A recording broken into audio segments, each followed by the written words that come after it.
Quand j'ai pu m'exprimer pour la première fois, il y a 6 mois pour la cause du féminisme, je me suis rendu compte qu'en réalité, beaucoup de personnes réduisaient cette cause à un synonyme de haine contre les hommes.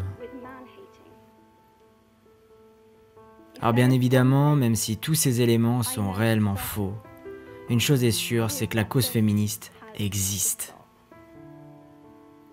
Pour la petite histoire, la vraie définition du féminisme, c'est la croyance que pour chaque homme et femme, ont une réelle équité autant dans leurs droits que dans leurs chances.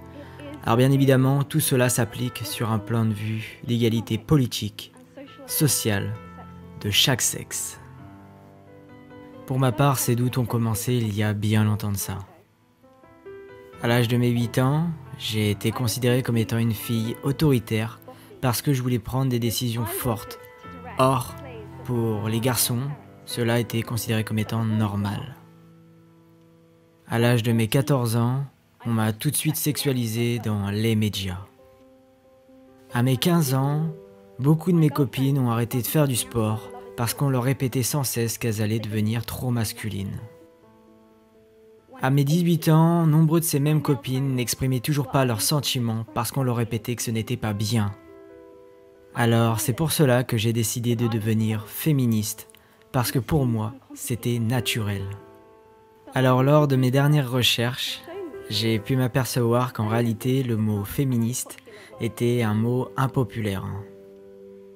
Maintenant, les femmes ont le droit de ne pas vouloir se faire inclure dans ce combat, dans cette lutte. Mais maintenant, ce qui est dommage, c'est que je fasse partie en fait de ces femmes qui sont trop expressives, trop agressives, qui donnent trop leur opinion. Et ça, c'est vraiment dommage, car je ne suis pas contre les hommes. Pourquoi le mot féministe met-il autant de gens mal à l'aise ? Je suis né en Grande-Bretagne et je trouve ça quand même totalement naturel qu'une femme soit autant payée qu'un homme.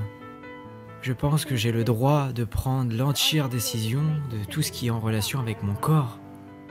Je pense qu'il faut que les femmes aient aussi le droit de participer à prendre des décisions politiques fortes qui s'incluront dans ma vie. Enfin, je pense que je dois mériter le même respect que l'on peut accorder à un homme dans cette société. Mais malheureusement, je sais qu'il n'existe pas à l'heure actuelle de pays où tous ces droits s'appliquent entièrement de la même égalité en tant qu'homme et femme. Et ça, c'est triste.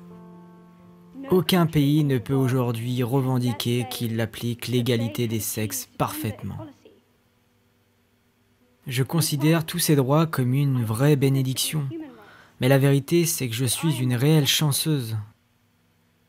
Pour preuve, j'ai eu la chance d'avoir des parents qui m'ont toujours autant aimé que si j'étais un garçon.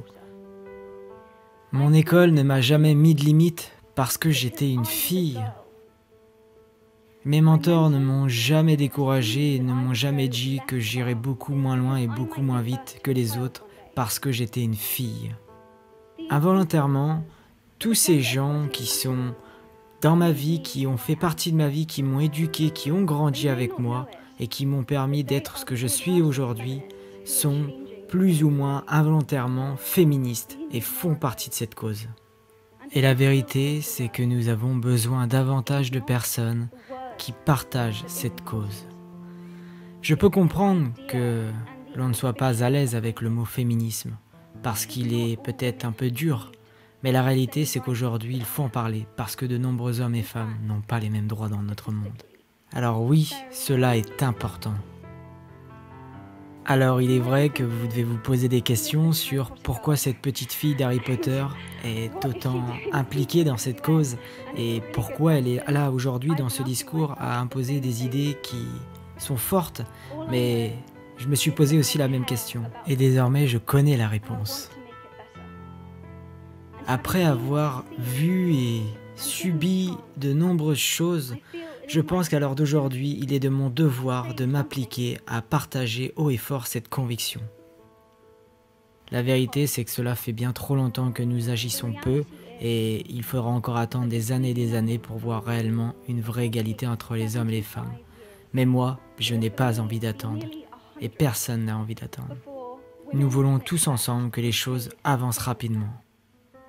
Maintenant, pour terminer, j'aimerais vous dire que si vous partagez ces mêmes idées, que chaque homme, chaque femme mérite les mêmes droits, au fond de vous, vous êtes peut-être un petit peu féministe et je vous applaudis pour ça. Merci à vous.